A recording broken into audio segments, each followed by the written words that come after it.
Amém. Esta é a nossa oração, deve ser nossa oração diária.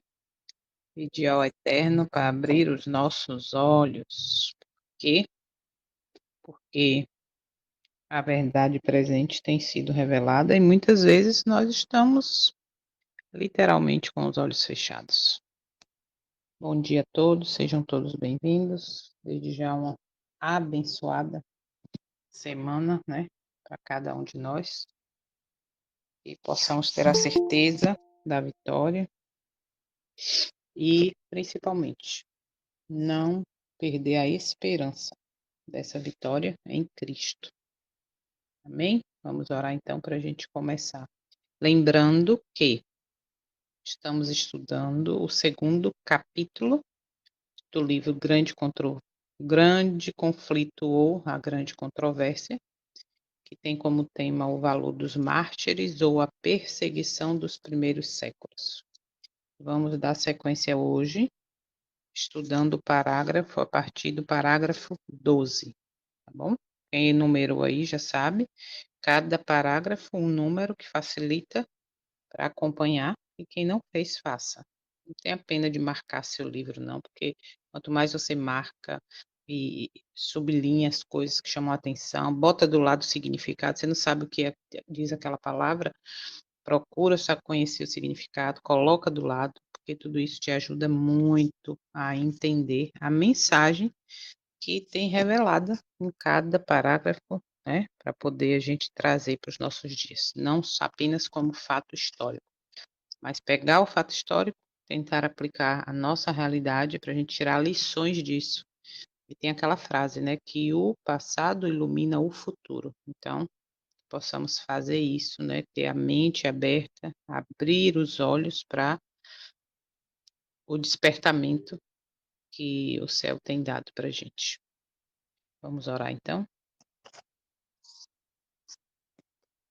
Santo Eterno, maravilhoso, grande Yahweh, estamos nesse momento te agradecendo por mais uma vez a promessa da graça e misericórdia de não sermos consumidos, por isso estamos aqui.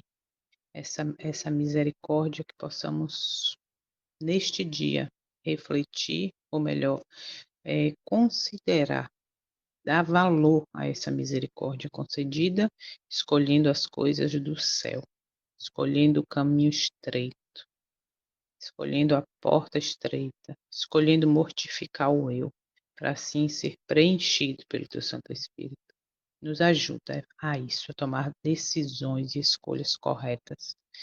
Estamos nesse momento unidos no mesmo propósito, unidos pela tecnologia, unidos pelo teu Santo Espírito para aprender, para tirar lições da tua palavra, através da leitura e do estudo de cada capítulo desse livro.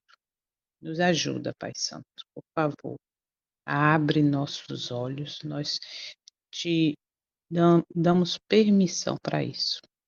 E muitas vezes ter os olhos abertos acaba envolvendo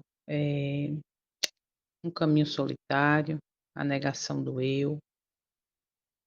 Abrir nossos olhos exige de nós fazer de fato a tua vontade, exige de nós escolher as coisas corretas, transformar, modificar o que comemos, bebemos, falamos, vestimos, pensamos, assistimos. Por isso, nos fortalece, por favor, nessas decisões, que como Enoque, tenhamos a consciência mais esse dia de que devemos andar contigo, devemos nos esforçar para conhecer teu caráter. Nos abençoa neste dia, perdoa todos os nossos pecados, que nós verdadeiramente possamos refletir no valor para ter o perdão dos pecados. Foi o sacrifício do teu filho, teu único filho. E é em nome dele que nos apresentamos a ti, nossas famílias, os amigos, parentes, as pessoas pelas quais estamos orando, os enfermos, as famílias enlutadas. Tem misericórdia. e o Senhor tem. Por isso te agradecemos. Fala conosco através desse momento. Te pedimos essas bênçãos em nome do teu Filho, o Messias. Amém. A maioria dos cristãos, olha que triste como começa esse parágrafo que a gente vai ouvir agora.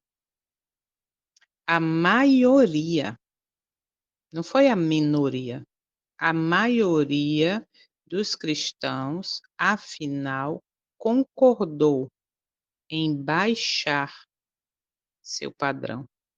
Olha que triste isso.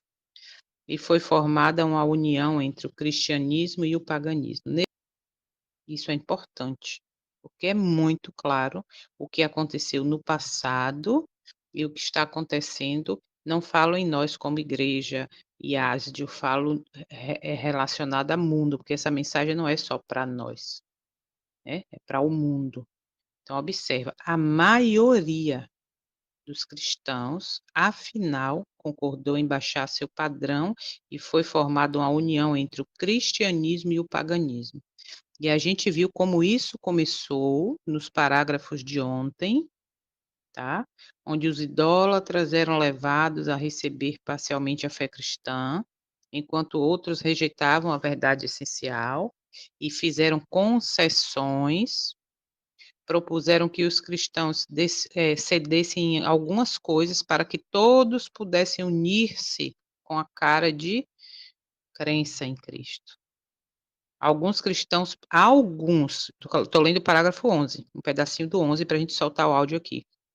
Alguns cristãos permaneceram firmes, declarando que não se comprometeriam. Outros eram a favor de ceder ou modificar algumas características de sua fé. Então, a gente percebe como foi que isso começou, né? Baixar o padrão, a norma na adoração.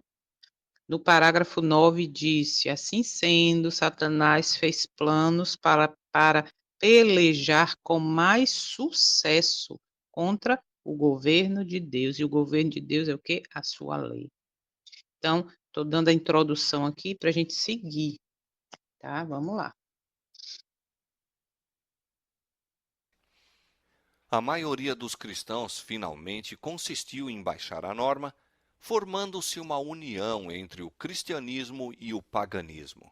Que triste. Posto que os adoradores de ídolos professassem estar convertidos e unidos à igreja, apegavam-se ainda à idolatria, mudando apenas os objetos de culto pelas imagens de Jesus e mesmo de Maria e dos santos.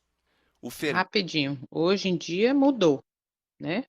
Agora, tirando aqui a igreja, a ideia da adoração a Maria, a santos, trazendo para a minha realidade hoje. O que é que tem sido adorado?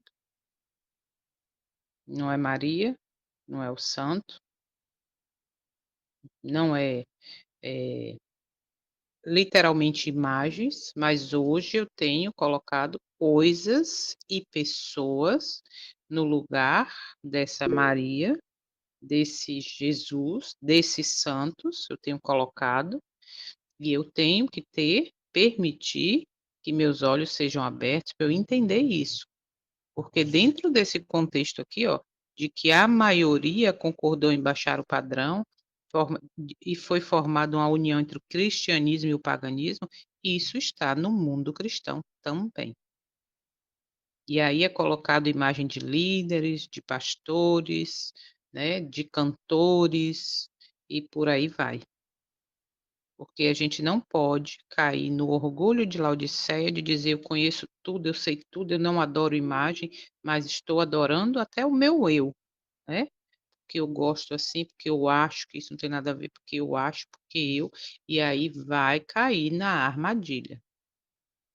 Então é importante a gente saber, por isso que esse hino é importante. Abre, Senhor, os olhos meus, para que eu enxergue aonde, dentro desse contexto do paganismo, eu estou colaborando com essa falsa adoração.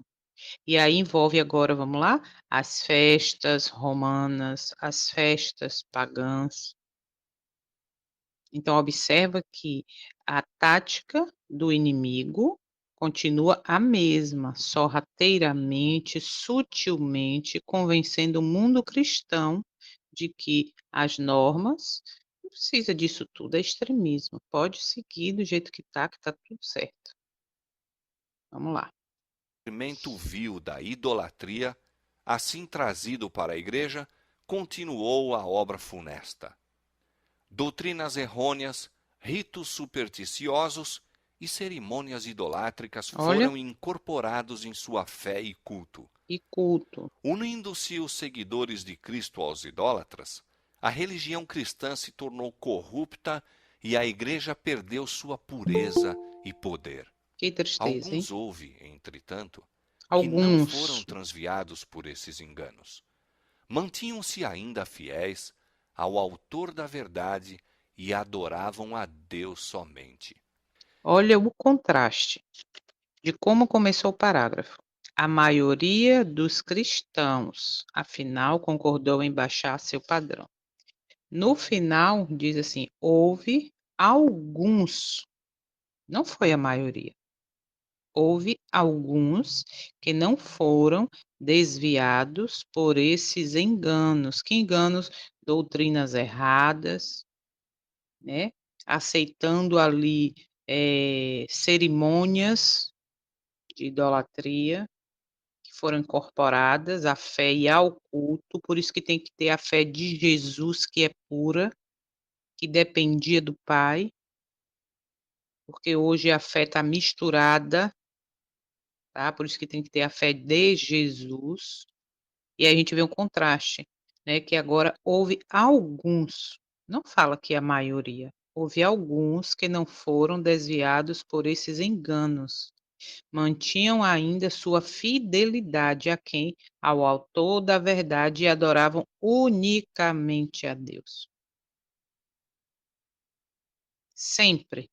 Quando falou aqui, ó, o odioso fermento da idolatria trazido para dentro da igreja, lembrando o que é aqui dentro da igreja, o grupo que estava sendo fiel.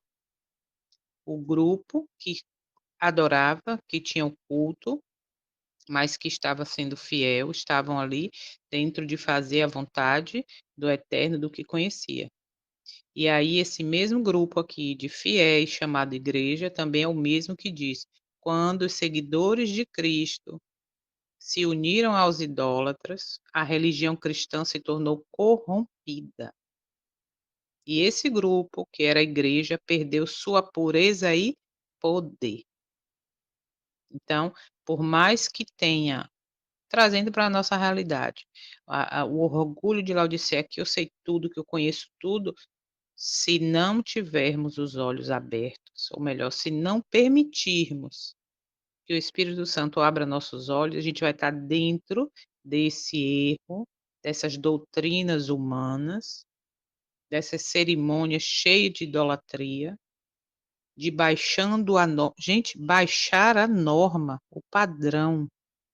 E isso tem acontecido por pisar nesse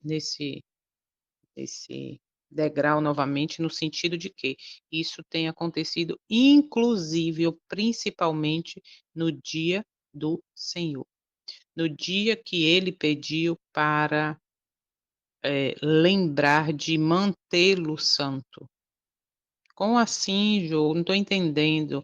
Assim, o de sábado virou dia disso, dia daquilo outro, dia das, dia dos, dia do, e deixou de ser o dia do Senhor.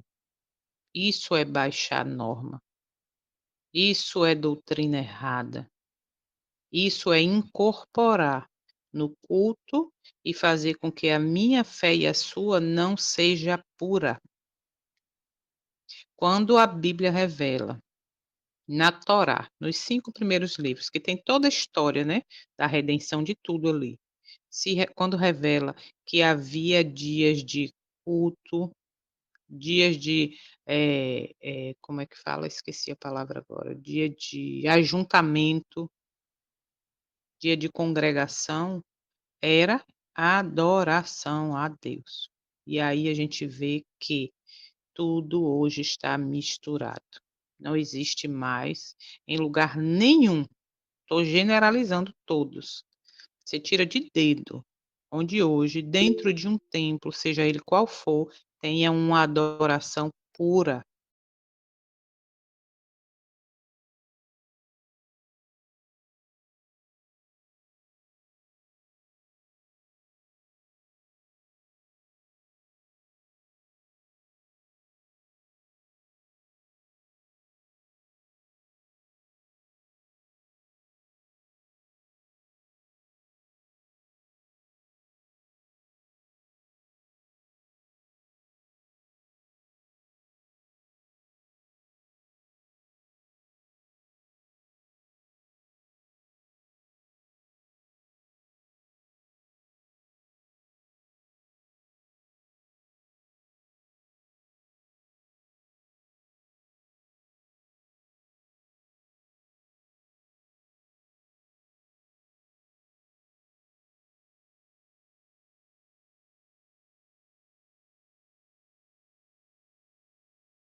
Será que realmente não tem nada a ver? Entende? Então a gente tem que realmente ter a humildade de enxergar. E vou dizer, você enxergando e chamando atenção, muita gente vai dizer que você está doido, que agora quer ser santinho, que agora é extremista, não precisa disso, não tem nada a ver, porque olha as músicas country aí que estão tocando, é músicas evangélicas. A gente está aqui vestido de festa junina, mas a gente está no. Gente, a coisa é sutil. E se eu abro agora a porta para que essa espera aí, irmão, rapidinho. Para que esse padrão seja baixado, a tendência é piorar, cada vez mais achando que é normal e tudo é normal, e vai ficando e eu vou sendo enredado nesse erro achando que é normal, e não participar é que é errado. O irmão tinha levantado a mão? Não vai falar mais não? Então, Assim, tá. não que as letras também em inglês, depois você nem sabe se tem uma Nem coisa de sabe o voz. significado. Boa, verdade. Muito bem. Então vamos seguir? Parágrafo 13. Vamos lá. Depois a gente vai para o PowerPoint do 12 e do 13. Sempre tem havido duas classes entre os que professam ser seguidores de Cristo. Sempre. Enquanto uma dessas classes estuda a vida do Salvador e Ó, fervorosamente procura corrigir seus defeitos e conformar-se com o modelo, a outra evita as claras e práticas verdades que lhe expõem os erros. olha, Mesmo em sua melhor condição, a Igreja não se compôs unicamente dos verdadeiros, puros e sinceros. olha aí. Nosso Salvador ensinou que os que voluntariamente condescendem com o pecado Olha, não devem ser recebidos na Igreja. Todavia ligou a si homens que eram falhos de caráter e concedeu-lhes os benefícios de seus ensinos e exemplos, para que tivessem oportunidade de ver seus erros e corrigi-los. oportunidade. Entre os 12 apóstolos havia um traidor. Judas foi aceito não por causa de seus defeitos de caráter, mas apesar deles. Uhum, Foi ligado aos discípulos para que, pela instrução e exemplo de Cristo, pudesse aprender o que constitui o caráter cristão e assim ser levado a ver seus erros, para arrepender-se e, pelo auxílio da graça divina, purificar a alma na obediência à verdade. e Mas parágrafo, hein? Judas não Olha, andou na luz que tão misericordiosamente foi permitido brilhasse sobre ele. Pela condescendência com o pecado, atraiu as tentações de Satanás. Seus maus traços de caráter se tornaram predominantes. Rendeu a mente à direção dos poderes das trevas, irava-se quando suas faltas eram reprovadas, sendo assim levado a cometer o terrível crime de trair o mestre. Assim, Todos os que acariciam o mal sob profissão de piedade odeiam os que lhes perturbam a paz, condenando seu caminho de pecado. Quando se apresenta a oportunidade favorável, eles, semelhantes a Judas, traem aos que para seu bem procuram reprová-los. Que parágrafo profundo esse. Se a gente for aqui olhar cada pontuação aqui, né? É para ficar meditando só nele. Ele é muito profundo. Aqui, eu tô no parágrafo 13, amiga, a gente tá. O que aconteceu?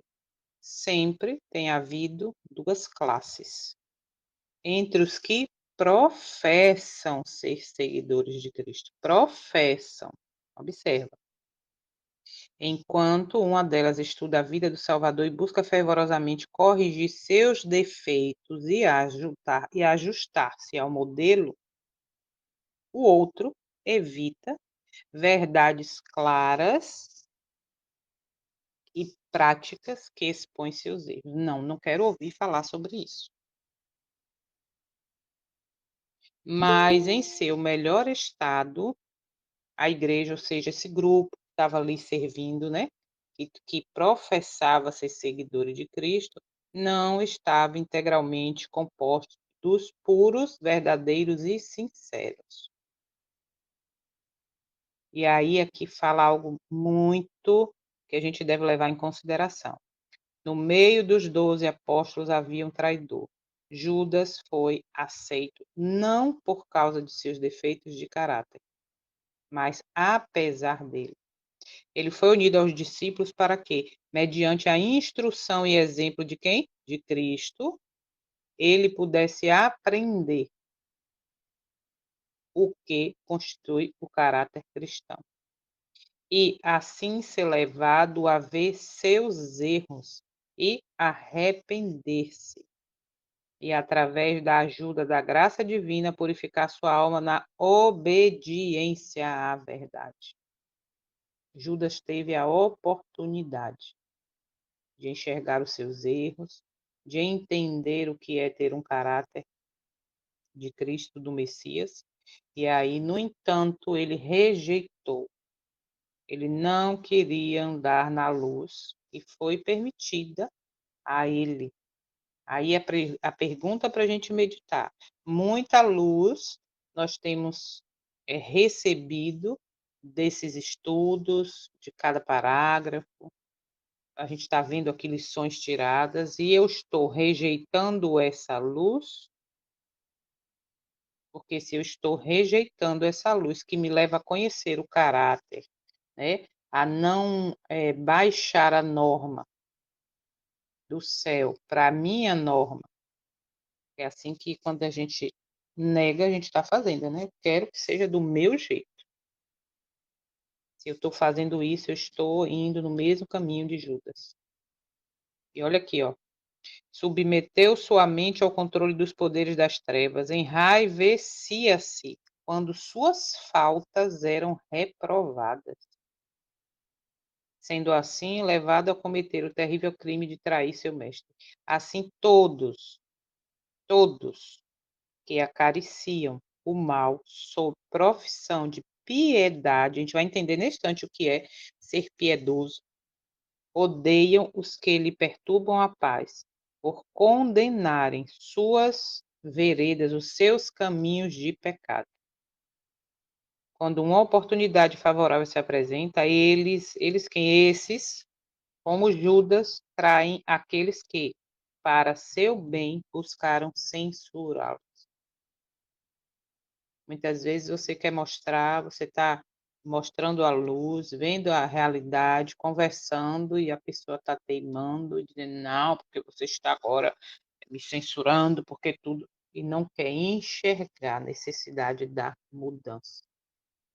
E isso é muito sério, porque dentro disso está a mudança de caráter, está a necessidade, peraí, está a necessidade de conhecer, ou melhor, de permitir, né, ser transformado.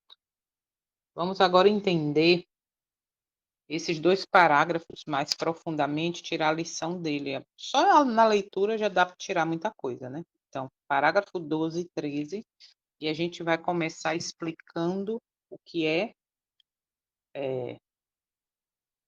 viver dentro do sentido, a gente vai entender já já o que é viver piedosamente. Mas vamos lá. Período histórico, uma união com o paganismo e corrupção da fé. A maioria dos cristãos aceitou baixar o padrão da fé e se uniu aos pagãos. Ou seja, deixou de ser uma fé pura, entende? E a fé agora é misturada com coisas pagãs. Os pagãos mantiveram a idolatria, apenas substituindo os ídolos por imagens de Jesus, Maria e santos. E hoje nós estamos substituindo como evangélicos, como protestantes que deixaram de protestar, melhor dizendo, substituímos a imagem, a adoração a ídolos como Jesus, Maria e santos, para quê? Para líderes, cantores, para o meu eu,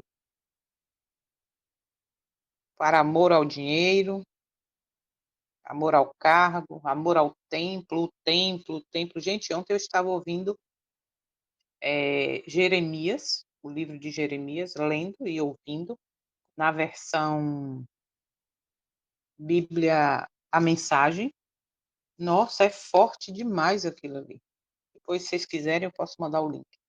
Gente, assim, com a visão que o Senhor tem revelado para a gente hoje, nós vemos claramente tudo o que está acontecendo. Nós temos que ter a humildade para quê? Para reconhecer nossa condição e o erro, e entender que mesmo sendo, entre aspas, protestantes, chamados cristãos, muitas vezes estamos fazendo, como eu falei ontem ou foi anteontem, dentro daquele contexto de Isaías 4. Queremos usar o teu nome, apenas o teu nome, de crente, de cristão, e dentro desse erro. Porque na história, a gente está vendo aqui no passado, aconteceu isso, e a gente vai ver já já nos nossos dias. Então, o fermento vil da idolatria corrompeu o culto, misturando verdades com erros. Observa isso. Ritos supersticiosos, cerimônias pagãs foram incorporados à adoração cristã. A igreja, ou seja, este grupo de pessoas, de fiéis, de seguidores de Cristo, perdeu sua pureza e poder espiritual ao buscar aceitação e unidade externa. Entende? Quando eu agora me coloco no padrão, ou melhor, pego as coisas do mundo e coloco dentro desse contexto de adoração, eu estou me unindo, eu estou buscando uma aceitação externa. Como eu falei, a gente tem que mudar, a coisa tem que ser diferente para a gente atrair as pessoas. Vamos trazer as práticas, né, pagãs, as festas, as comemorações. Aí nós atraímos pessoas, nós seremos aceitos lá pelos de fora. Desculpa, alguns poucos. Lembra? Alguns poucos. O parágrafo 12 começou dizendo que a maioria dos cristãos, afinal, concordou em baixar seu padrão, mas também no final fala que alguns poucos permaneceram fiéis, adorando ao Eterno em espírito e em verdade. E esses serão encontrados, disse Jesus, serão encontrados pelo Pai. Sempre existiram duas classes de cristão: os sinceros, que buscam corrigir seus defeitos à luz do Messias, e os que evitam verdades práticas e vivem em pecado disfarçado de piedade. Jesus permitiu a convivência com pessoas falhas, oferecendo luz e transformação, como fez com Judas. Os que não aceitam a verdade se tornam hostis quando confrontados e acabam traindo os fiéis. Olha, assim como Judas traiu o Messias. E para trazer essa realidade do passado para nós, é o que diz aqui, ó, repetição da mistura e da traição. Haverá novamente uma tentativa de unir o povo, já está vendo, né? O povo do Eterno ao mundo religioso apóstata, pela base de crenças comuns e tolerância mútua. Muitos cristãos cederão à pressão ecumênica, aceitando práticas que negam princípios bíblicos, fazendo com isso o quê? Baixando a norma. A adoração verdadeira será diluída. Vamos botar aqui para hoje. A adoração verdadeira está sendo diluída com tradições humanas e costumes contrários à palavra do Eterno. Abre, Senhor, os olhos meus. A fidelidade à verdade será criticada como fanatismo, como loucura. Esse povo está doido agora. E os fiéis serão vistos como obstáculos à unidade cristã. Dentro do meio desse povo, desses fiéis, desses que vestem a camisa, que defendem, dentro da própria igreja, surgirão duas classes: os que seguem a palavra, mesmo sob oposição. Isso é triste, porque dentro deste meio, ou melhor, no meio deste povo que se diz cristão, dentro dessa igreja, olha isso, os que seguem a palavra mesmo sob oposição. Por quê? Porque você está no meio, você está na igreja, fazer parte dela, seja ela qual for, mas se tu começar, dentro da luz que você tem, buscar viver a palavra, vai ter oposição dentro da igreja, no meio desses fiéis. E aí tem duas classes, esses que seguem mesmo em meio à oposição e os que protegem seus pecados e odeiam ser corrigidos. Os infiéis se voltarão contra os que repreendem o pecado. E o que é pecado? Transgressão da lei. Que lei? Toda a lei, estatutos. Os infiéis se voltarão contra os que repreendem o pecado, traindo seus próprios irmãos fiéis, como Judas traiu o mestre. A separação entre trigo e joio se tornará clara. E os que hoje toleram o mal, amanhã serão os que perseguem os que se mantêm fiéis à verdade. Isso é fato, já está acontecendo, ok? E aí a gente vai ver agora o próximo parágrafo, que vai falar sobre parágrafo 14. Os apóstolos encontram na igreja, vou soltar o áudio, os apóstolos encontraram na igreja, ou seja, nesta união desse povo ali, aqueles que professavam piedade, enquanto acariciavam secretamente a iniquidade. Vou soltar o áudio e a gente volta para cá, para a gente entender o que é viver em forma de piedade. O que é professar piedade? Né? O que mostra isso? É bem profundo. Vamos lá. Vamos continuar então, parágrafo 14. Os apóstolos encontraram na igreja os que professavam piedade, ao mesmo tempo em que secretamente acariciavam a iniquidade. Ananias e Safira desempenharam o papel de enganadores, pretendendo fazer sacrifício total a Deus, quando cobiçosamente estavam retendo uma parte para si. O Espírito da Verdade revelou aos apóstolos o caráter real desses impostores, e os juízos de Deus livraram a igreja dessa detestável mancha em sua pureza. Esta assinalada evidência do discernidor Espírito de Cristo na igreja foi um terror para os hipócritas e malfeitores. não mais poderiam permanecer em ligação com aqueles que eram, Ó, em hábitos e disposição, invariáveis representantes de Cristo. E quando as provações e perseguições sobrevieram a seus seguidores, apenas os que estavam dispostos a abandonar tudo por tudo. amor à verdade desejaram tornar-se seus discípulos. Assim, enquanto durou a perseguição, a igreja permaneceu comparativamente pura. Mas, cessando aquela, acrescentaram-se conversos que eram menos sinceros e devotados, e abriu-se o caminho para Satanás tomar pé. Entenderam a gravidade da coisa?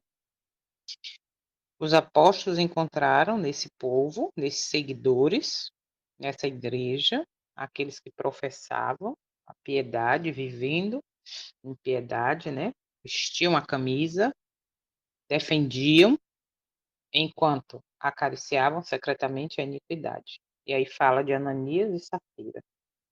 E aí fala também que essa marcante evidência do discernidor Espírito de Cristo na igreja foi um terror para quem? Para os hipócritas e malfeitores.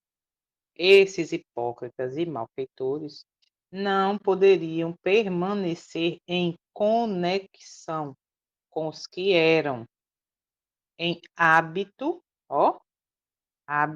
testemunho e disposição constantes representantes de Cristo. E quando as provações e perseguições desabaram sobre os seguidores de Cristo, apenas aqueles que estavam dispostos a abandonar tudo por causa da verdade podiam tornar-se seus discípulos. Abandonar tudo. Assim, enquanto perdurou a perseguição, a igreja permaneceu comparativamente pura. Observa, viu? Enquanto durou a perseguição. Mas quando cessou essa perseguição física, moral e psicológica, juntaram-se à igreja conversos que eram menos sinceros e dedicados. E foi aberto o caminho para Satanás entrar. Entender os passos que foi dando esse povo, esse fiel que vivia ali dentro do contexto de fazer a vontade, aí veio um grupo, foi baixando a norma, foi achando que tudo é normal, que não precisa disso, que é extremismo. Nós estamos vivendo em forma de piedade. Olha aqui, ó. Olha o que significa, de fato, isso aqui. Vamos lá. Viver em forma de piedade, ou seja, professar, né, a piedade.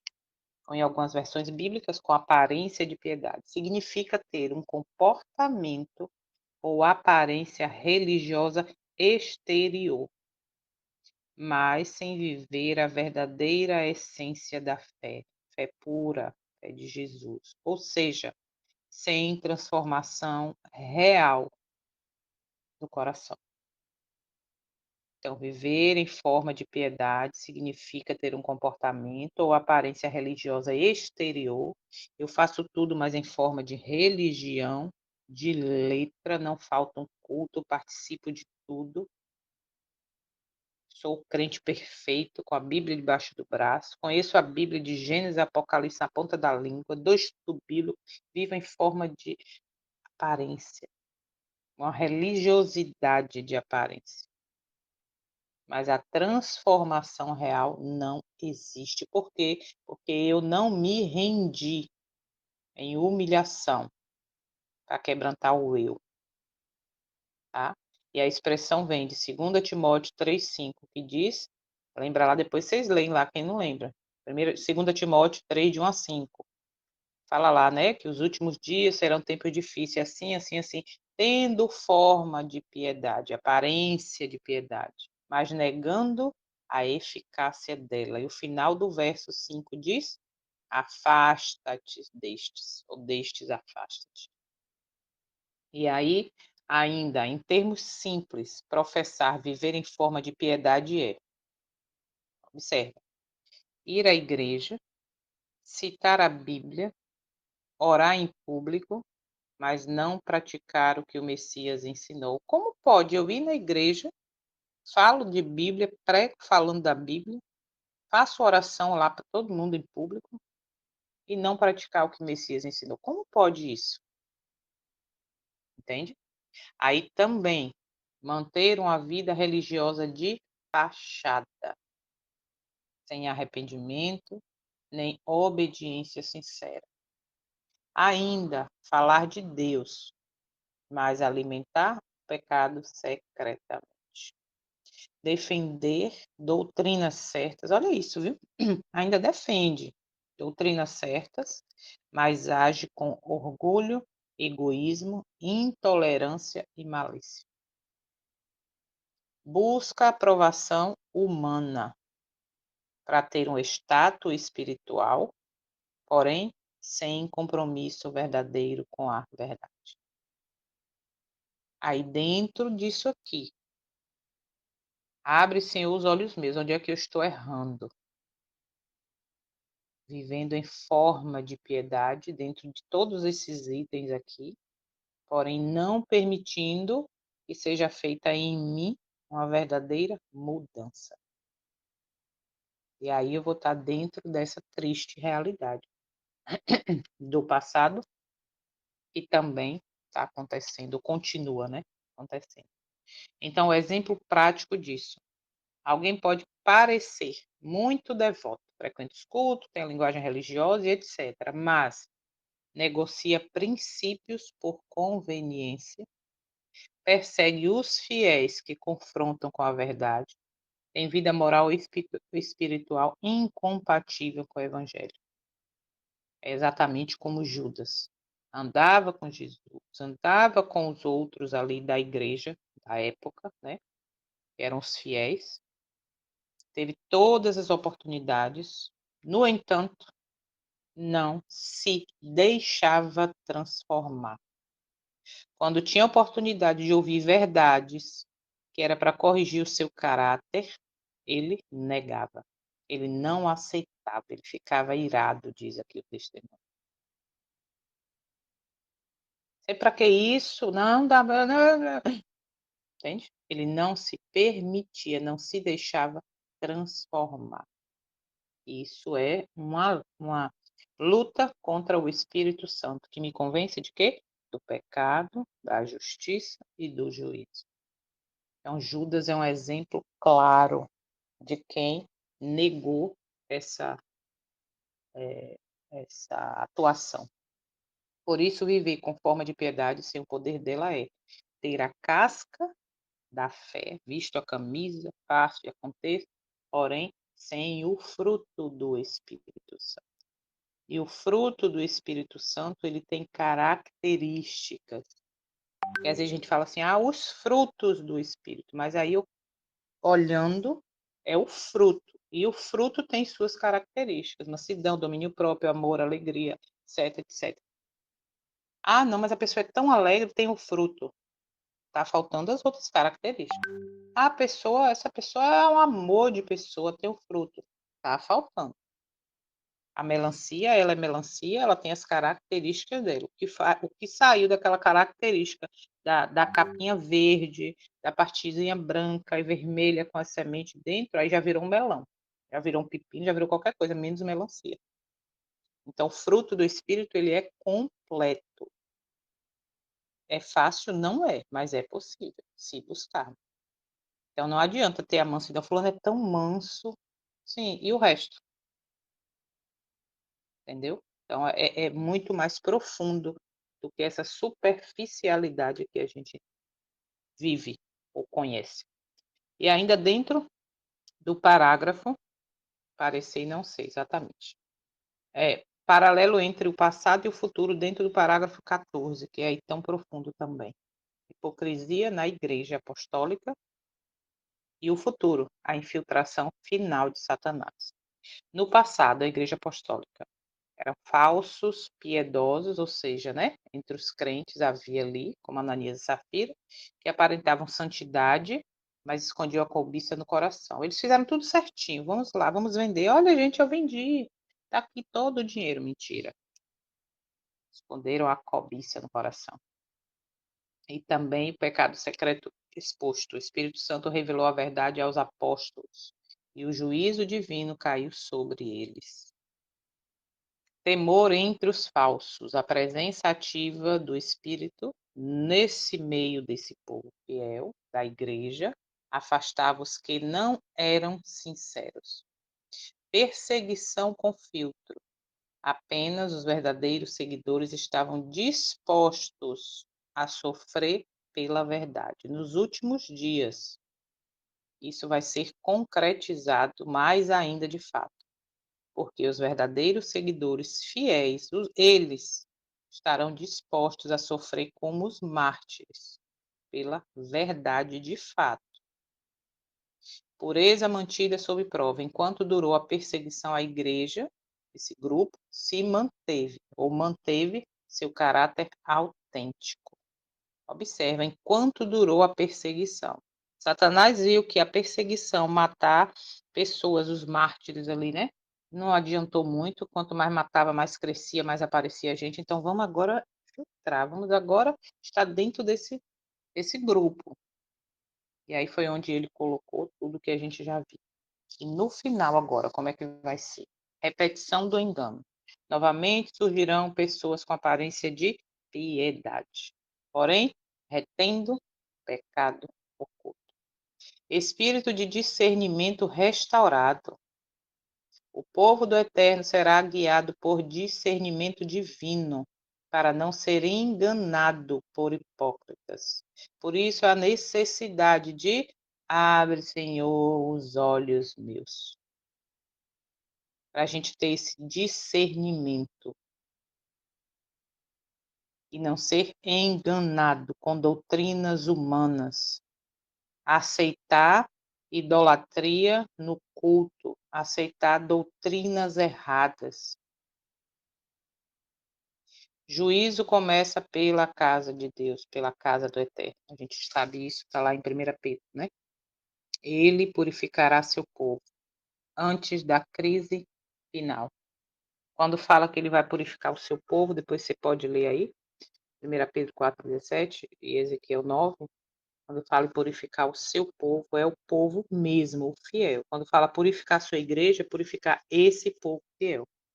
Porque Cristo não deu a vida e nem voltará para buscar CNPJ, nem nome A, B e C de igreja. Ele vem buscar o seu povo, a sua igreja, que são os fiéis. A gente tem que ter maturidade para separar isso. Ok?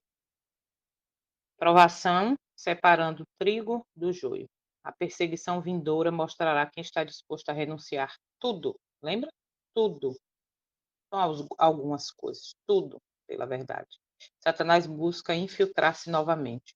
Com o fim da tranquilidade, o inimigo tentará tomar espaço na igreja por meio de falsos irmãos. Assim como no tempo dos apóstolos, a crise vindoura purificará o povo do Eterno, separando os sinceros do que apenas aparentam fé, aparentam forma de piedade. O Espírito Santo voltará a agir com poder, revelando o oculto e fortalecendo os fiéis. Eu creio que essa última partezinha aqui, ó, voltará a agir com poder, isso já está acontecendo. As gotas desse grande poder já está caindo. Por quê? Porque muita gente tem tido os olhos abertos. Por quê? Porque o oculto está sendo revelado. E isso fortalece os fiéis. Quando a gente vai estudar e ver assim tanta coisa que nossa, eu já li isso tantas vezes e não tinha percebido. Nossa, eu já vi isso. Nossa, sabe? Então os olhos já estão sendo abertos daqueles que estão buscando adorar o Pai em espírito e em verdade. Esses serão encontrados, disse Cristo. Disse o Messias. Isso é uma realidade. Eu creio que já está acontecendo. Vamos para o último parágrafo do dia, que é o parágrafo 15. Não há, porém, união entre o príncipe da luz e o príncipe das trevas, e Olha aí. nenhuma conivência poderá haver entre os seus seguidores. Quando os cristãos consentiram em unir-se àqueles que não eram senão meio convertidos do paganismo, Meio. Uhum. enveredaram por caminho que levaria mais e mais longe da verdade. Satanás exultou em haver conseguido enganar tão grande número de seguidores de Cristo.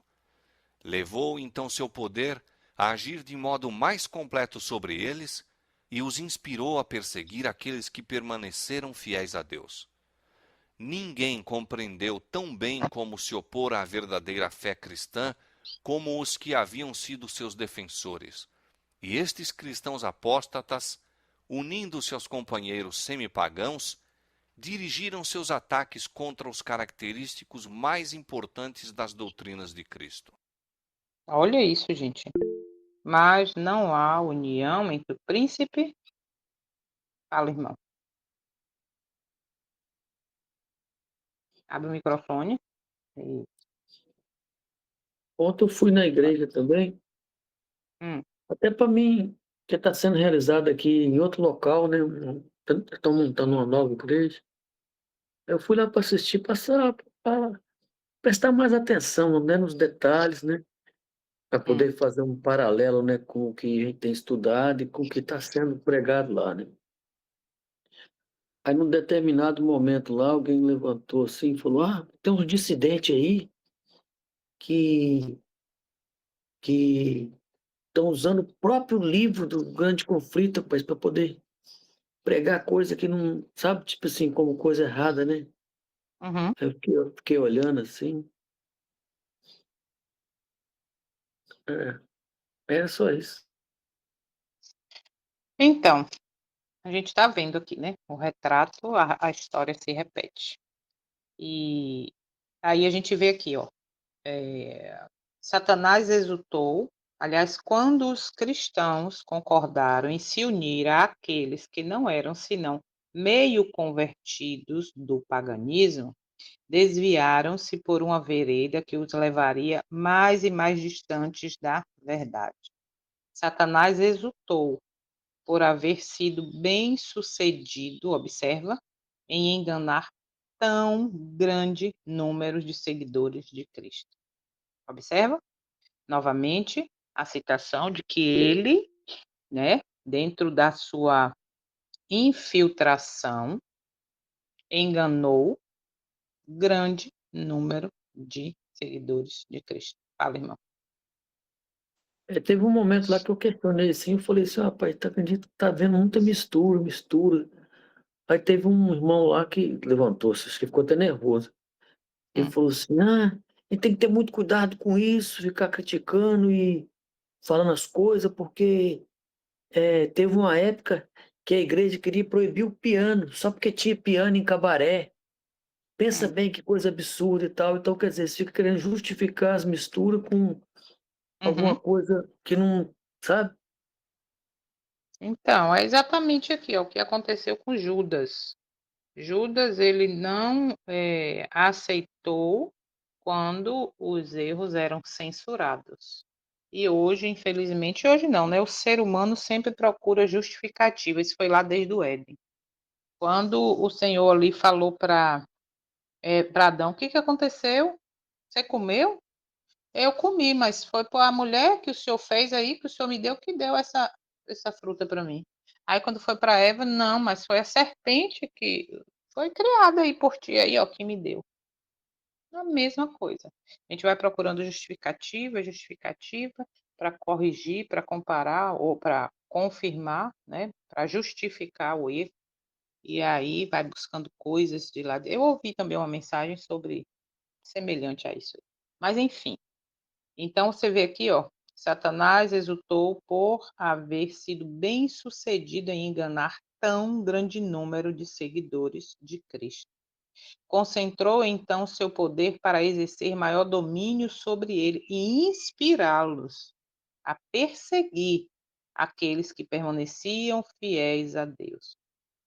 Ninguém entendeu tão bem a maneira de se opor à verdadeira fé cristã como aqueles que uma vez haviam sido seus defensores e esses apóstatas, unindo-se aos seus companheiros meios pagãos, focaram seus ataques contra as características mais essenciais da doutrina de Cristo. Olha isso, viu? Focaram seus ataques contra as características mais essenciais da doutrina de Cristo. Vamos ouvir só o parágrafo 16, porque é tão pequenininho, e aí a gente vai para os slides e finaliza. Olha só. Olha o que diz agora, viu? Parágrafo 16. Foi necessária uma luta desesperada por parte daqueles que desejavam ser fiéis, permanecendo firmes contra os governos e abominações que se disfarçavam sob as vestes sacerdotais Olha. e se introduziram na igreja. A Escritura Sagrada não era aceita como a norma de fé. A doutrina da liberdade religiosa era chamada heresia, sendo odiados e proscritos seus mantenedores. Eita, uma luta desesperada. Vamos então para os slides e aí a gente encerra dando sequência amanhã no parágrafo 17. Se você lê o parágrafo, na sequência, né? Lê o parágrafo 17 e o 18 com discernimento, permitindo que abre, Senhor, os olhos meus. Ai, ai. Vamos lá. É muito profundo e revelador. Precisamos permitir que nossos olhos sejam verdadeiramente abertos, porque a verdade está aqui revelada também. Vamos lá, então.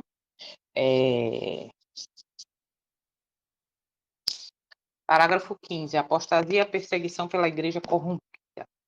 União imprópria com o paganismo. Os cristãos passaram a se unir a semiconversos, ou seja, pagãos que aceitaram apenas parte da fé cristã. Essa união não era baseada na verdade plena, mas em concessões que afastavam do caminho do Messias. Teve também a incompatibilidade espiritual. Não há união possível, observa, não há união possível entre a luz e as trevas, ou seja, entre Messias e Satanás. A conivência com o erro causou o afastamento progressivo da verdade. Não, isso aqui não tem problema, não, isso aqui não tem nada demais, não, isso aqui. E aí vai fazendo o quê? Se afastando da verdade. Satanás aproveita o engano. Satanás se alegrou com a corrupção espiritual dos que antes seguiam a verdade. Claro que ele se alegrou. Ele passou a agir com mais força sobre quem? Sobre esses cristãos corrompidos. E a perseguição foi promovida pelos apóstatas. Que é apostasia? Conhece a verdade, mas não vive a verdade. Nega essa verdade através das escolhas. Então, a perseguição foi promovida por esses. Aqueles que haviam abandonado a fé verdadeira se tornaram seus mais perigosos inimigos. A nova perseguição não vinha mais dos pagãos declarados, mas dos ex-cristãos, que unidos aos semi-pagãos atacavam os fiéis. Que loucura isso, né? Nossa, vamos lá. E o foco dos ataques. Os alvos principais da perseguição eram os característicos mais importantes das doutrinas do Messias, ou seja, os pilares da fé bíblica e da obediência. Hoje é diferente? Hoje é diferente. O que é que tem sido pisado hoje? Os pilares da fé bíblica. Entende? Que me leva a conhecer e viver uma vida de obediência. E o que isso representa para nós hoje, no fim dos tempos? União ecumênica e compromisso moderno.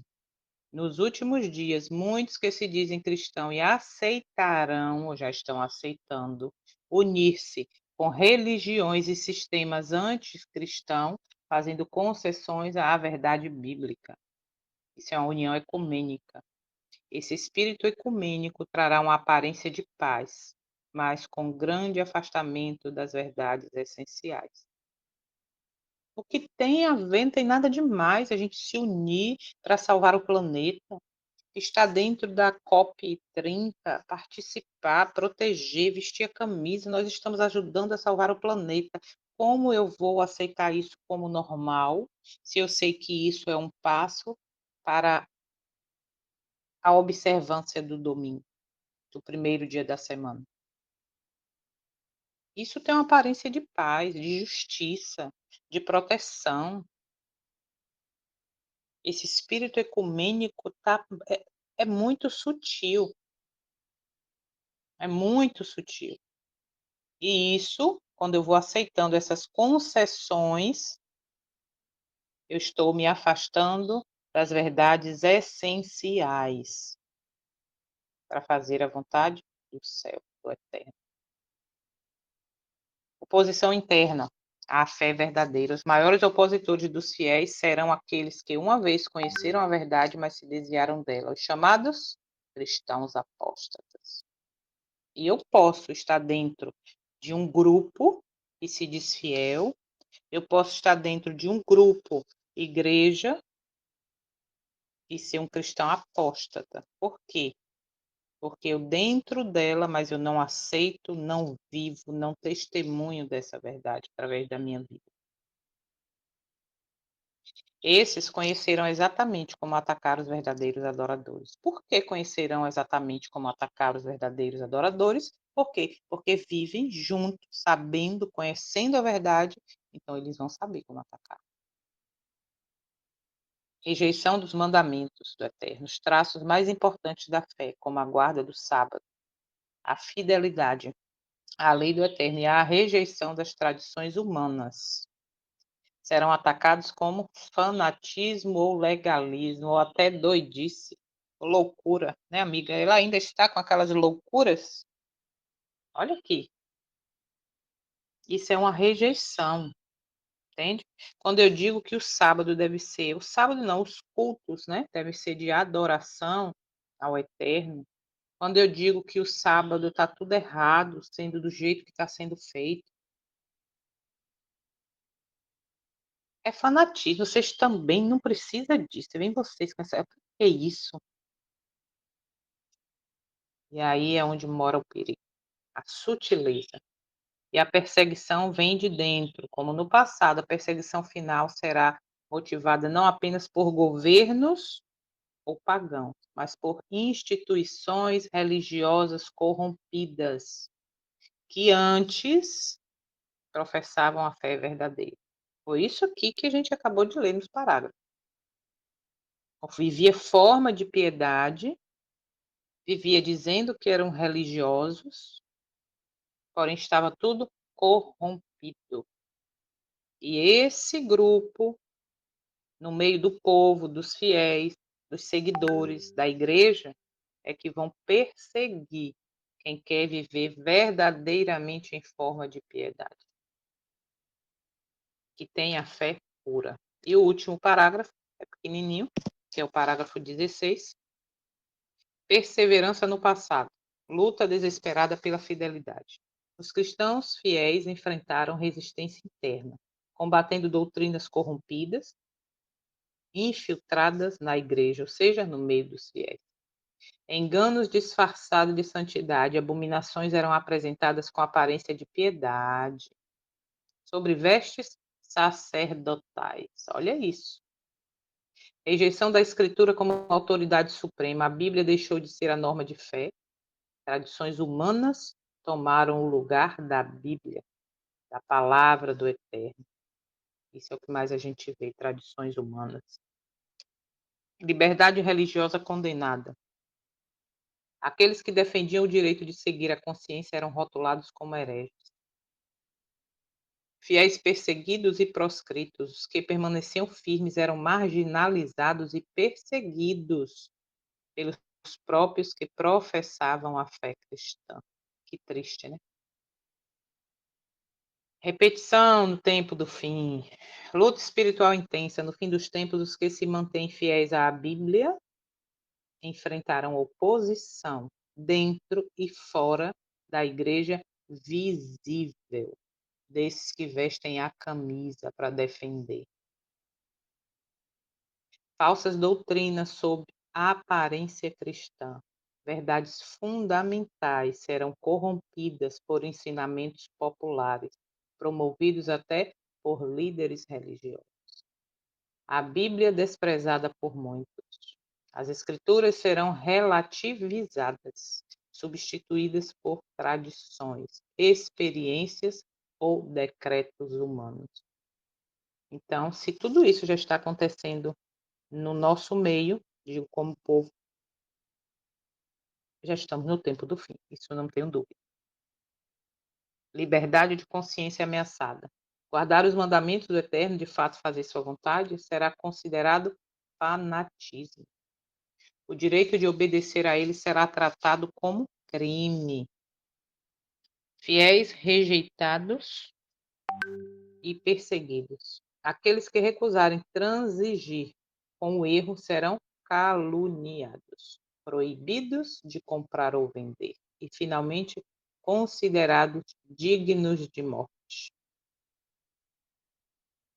E finalizo com o mesmo slide de ontem, que o testemunho diz que a indiferença em face do dever é crime. E a neutralidade em um conflito moral é traição a Cristo. Então, dentro desse contexto, o testemunho ensina que em momentos de definição espiritual, tentar ficar neutro, sabe? A política da boa vizinhança, de que fica tudo certo, não, para não entrar em contradição. Não, fulano não vai gostar, não, meu líder não, eu tenho que ser amigo de todo mundo. Me tornar neutro é, na prática, me colocar do lado errado. Misericórdia.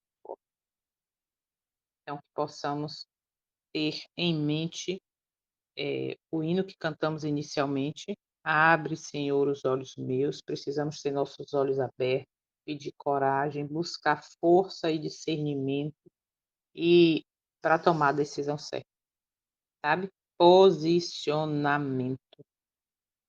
Jéssica colocou aqui: precisamos do amor de Cristo para amar os que nos perseguem e não ser os perseguidores. Só vão existir, gente, só, né, desde sempre, mas agora no final trazendo para o tempo dois grupos, como nós vimos aqui: os que perseguirão e os que serão perseguidos. E os que serão perseguidos não é porque é crente, não é porque não falta um culto, não é porque participa de tudo, não é porque tem oração bonita, tem uma pregação bonita, não. Os perseguidos é porque vivem ou viverão, de fato, em forma de piedade, não só de aparência, mas querendo fazer a vontade do Eterno que está revelada em sua palavra. E aí a decisão agora é minha e sua. O que fazer? Que decisão tomar? Okay? Isso aí só cada um que tem que fazer. O Espírito Santo ele não vai forçar você a fazer nada, a estar buscando ou vivendo a vontade dele, não vai forçar. Ele vai te mostrar o caminho, mas quem decide é você.